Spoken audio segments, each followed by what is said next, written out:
let's get into our second topic, which is kind of related to the first one, which is the fact that are we in World War III? You had mentioned just recently in this last segment that, somebody wrote that down on a card for him to read, right? So it doesn't make a difference. Well, somebody's also writing stuff on a card for Lloyd Austin, because Lloyd Austin warns on D-Day that the world must rally again to defend freedom. It's like they're talking the language of World War III as if we have to come together. Not this time to fight Nazis, this time to fight with Nazis. Defense Secretary Lloyd Austin warned on the 80th anniversary of D-Day that the world must rally again to defend freedom and uphold the international rules-based order. Austin, speaking Thursday in Normandy, France, to mark the anniversary, praised the Americans who stormed the beaches 80 years ago under fire from Nazi Germany for saving the world from tyranny. Our gratitude must never fade. Our memories must never dim. And our resolve must never fail, Austin said. We still seek a world where aggression is a sin and where human rights are sacred and where all people can live in freedom. And we must rally again to defend the open post-war world of rules, rights, and responsibilities, he added. Those rules protect us, those rights define us, and those responsibilities summon us once more. Once more, they want to lead the world into World War III this time. Once again, they don't care. The warmongers are controlling or driving the car. This is disgusting. This is terrible. I wonder how many people believe in this shit, because once again, we have talked about this. We're Hollywood guys, right? We've worked around Hollywood a little bit. We've dipped our toe. We know what's going on. We've both been in acting class, right? Let's do a Meisner drill, right? We can do that stuff. But exactly. It's programmed not only into our schools with the Empire education that we are like Captain America going around fighting for decency and human justice, right? And all those good things for human rights, but it's in our movies. I always tell the story about how I rooted for the Mujahideen in Rambo 4.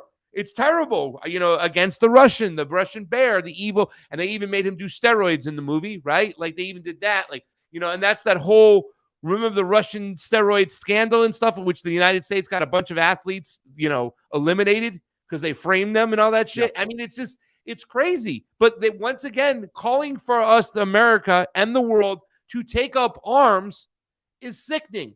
And that's what they're doing, Matt.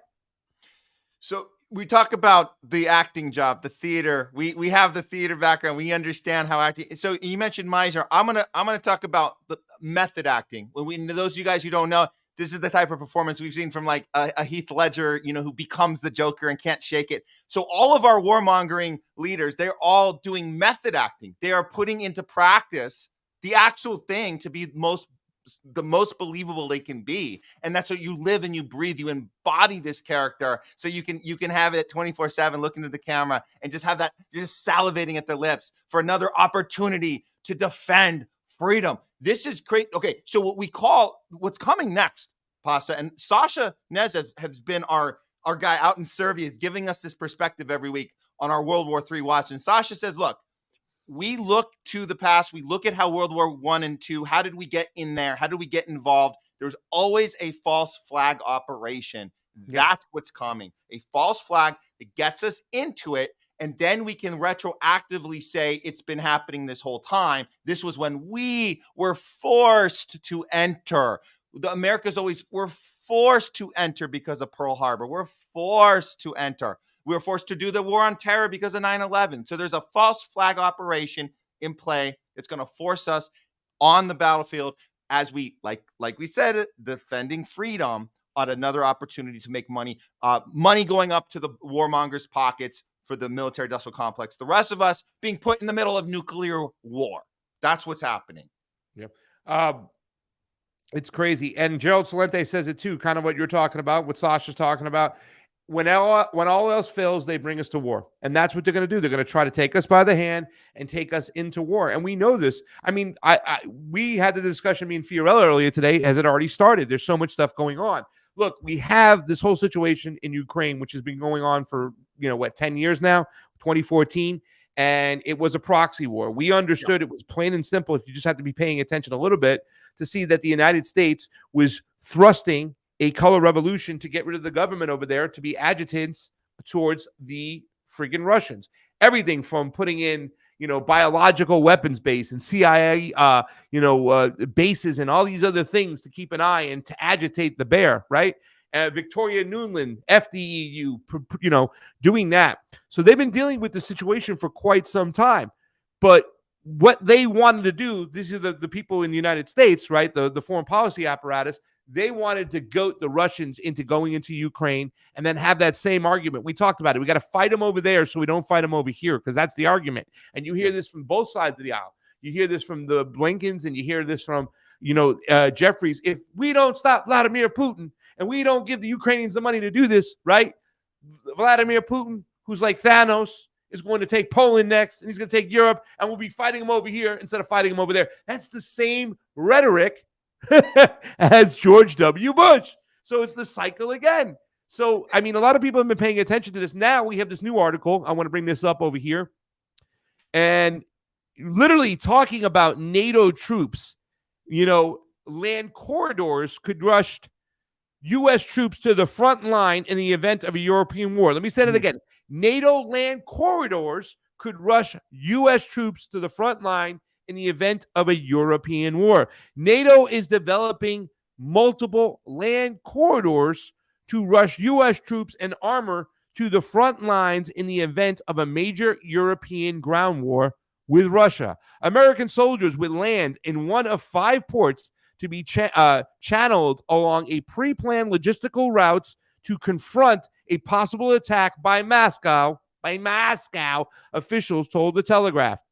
It comes amid warnings from the alliance's top leaders that Western governments must prepare themselves for a conflict with Russia in the next 2 decades. So they're already ready for it. Logistical routes have become a key priority since NATO leaders agreed to prepare 300,000 troops to be kept in the state of high readiness to defend the alliance at a summit in Lithuania last year. Existing plans have U.S. troops landing at Dutch ports before boarding trains that transport them through Germany and onwards towards Poland.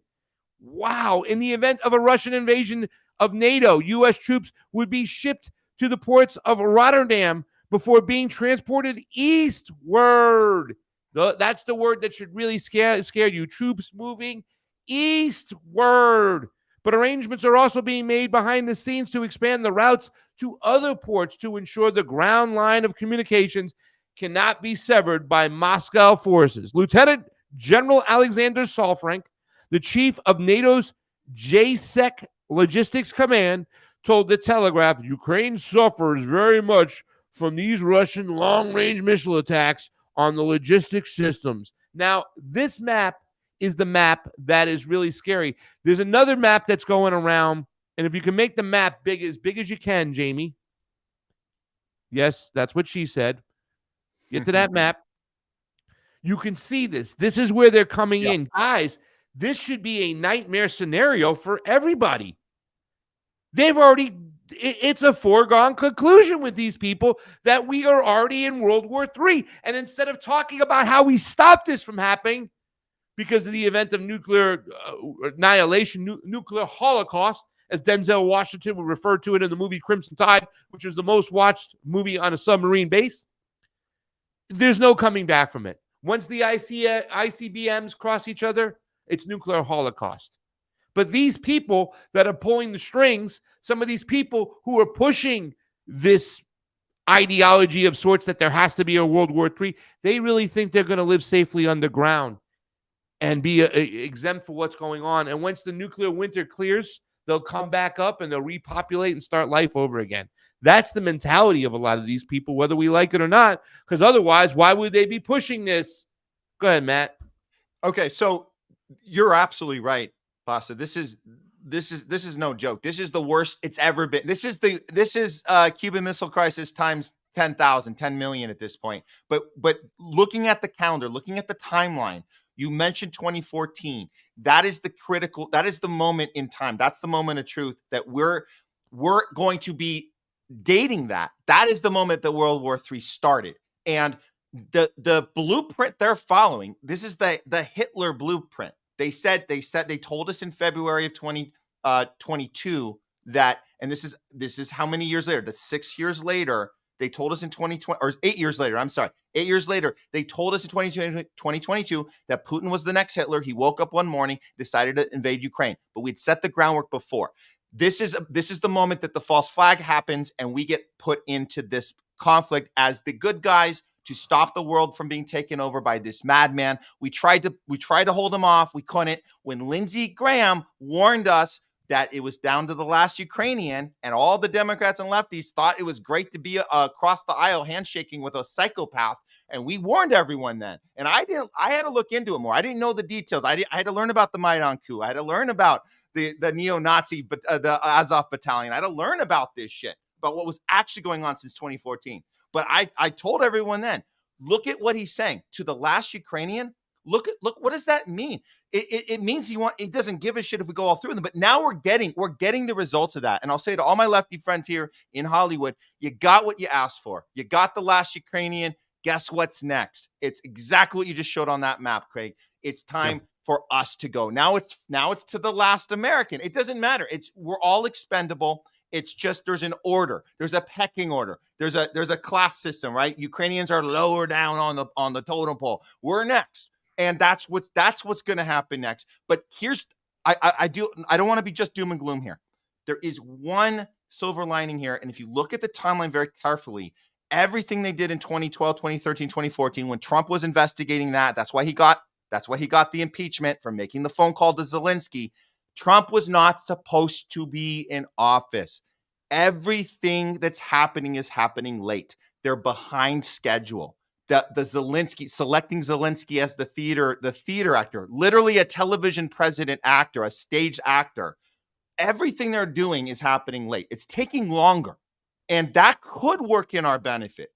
It might, because all of this shit was supposed to, the 2014 Maidan coup, Trump was not supposed to be in there in 2016. We were supposed to be moving on this shit by 2018, and we should already have had this thing done. So the fact it's taking too long, they're making slips along the way. We might be able to, I don't know how to stop it, but I do know there's more. They're running out of resources, running out of backing, right? Running out of public support. Europe is in the streets. Serbia is in the streets. We know this from Sasha. They are completely unrested about this. So I think that the timeline might work in our favor. But other than that, I don't see any other good news here.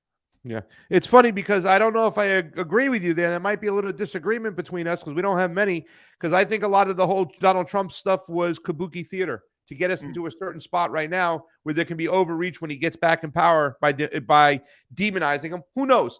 We'll take a look. There is one thing I want to point out. I always talk about the fact that not all Ukrainians are Nazis, but there are Nazis in Ukraine. And a lot of those Nazis are running the show in Ukraine. And we talk about this all the time. And they actually have a lot of power over Zelensky.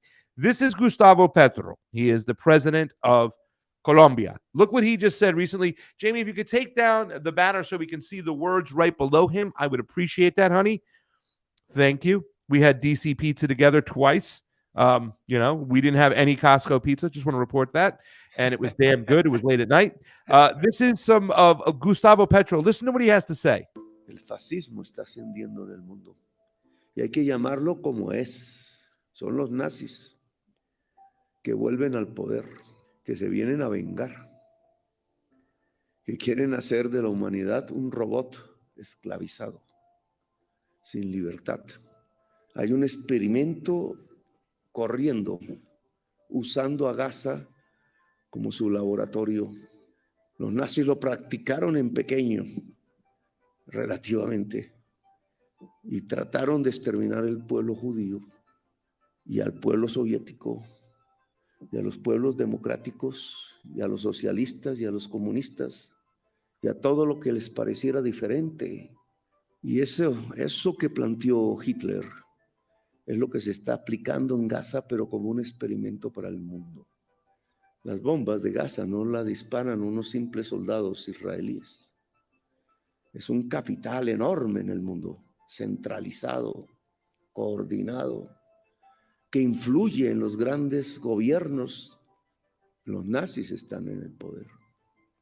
Ascienden a través del capital financiero, logran conducir el gobierno de los Estados Unidos, así sea autodenominadamente demócrata, con corrientes progresistas, pero ese progresismo juvenil, negro, árabe, diverso, latino que hay allí, no logra cambiar la voluntad del Estado, que sigue ayudando a disparar las bombas.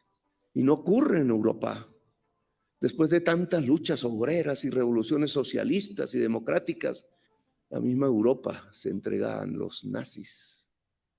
Now, I know there's a lot of things people will disagree there as he taps into the socialism and whatnot. And he's talking about the workers' revolutions. But I think it was important to point out that on a day today, on D-Day, where we have some of the leaders in charge who were talking about what happened on that day 80 years ago, fighting against the Nazis, are now, and whether we like it or not, the people of the United States, especially those nationalists, always like to say, we're the greatest country out there. Well, now we're fighting with the Nazis on this day. And that has something that has to be recognized and understood and just, accepted, that we are allowing this to happen. And what is happening in Gaza is what was tried upon a population years ago. And I can't believe it. It's happening from the Jewish state, right? And there's not enough people. And I tip my hat off to a lot of Jewish people who are pushing back against, the Zionists, saying not in my name, but there's far too many that are going along with it. And it's a shame that it's happening, and especially on today. Matt Weinglass, go right ahead. You get the last word. Especially today. But you're right. There are a lot of Jewish people standing up to this and saying, we said those words. We said never again. We didn't mean never again to us. We meant never again, period. There was a principle that was supposed to be applied. And the fact that we are funding Nazis on one side, we're funding Zionists on the other, Zionists and Nazis working together. We are repeating this behavior from World War II, but we're the ones on the wrong side. We're doing it. We are part of this. We are the problem. And so I do think a lot of people are waking up to this, and they have to. There's no other choice. At some point, the people in Germany had to wake up. At some point, so we have to wake up together. It's happening. I hope we just continue these conversations, continue the protests. The protesters are on the right side. They're on the right side of history. We've been saying that from the beginning. The beginning, in this case, being October 8th, was the beginning of the full awareness of the planet. But this shit's been going on since the 40s, since they first took the land of the Palestinians. But we are the ones funding both of these, the genocide on one side, pushing for World War III on the other. We have to keep talking with each other. We have to keep waking people up. And it's okay if you got it wrong. If you realized that you thought it was different and now you got this aha moment, this is what we need you to do. We need you to speak up. We need you to tell your friends and family, I think we were misled, and I think I need to do something about it. That's what we have to do. He is Matt Weinglass of the Homeless Left. Go check him out on Thursdays. He's not on YouTube for 2 weeks, but he ain't stopping. He's still out there doing his thing. You'll see him on this show. You'll see me on his show. He is our partner in crime. We love you, Matt Weinglass.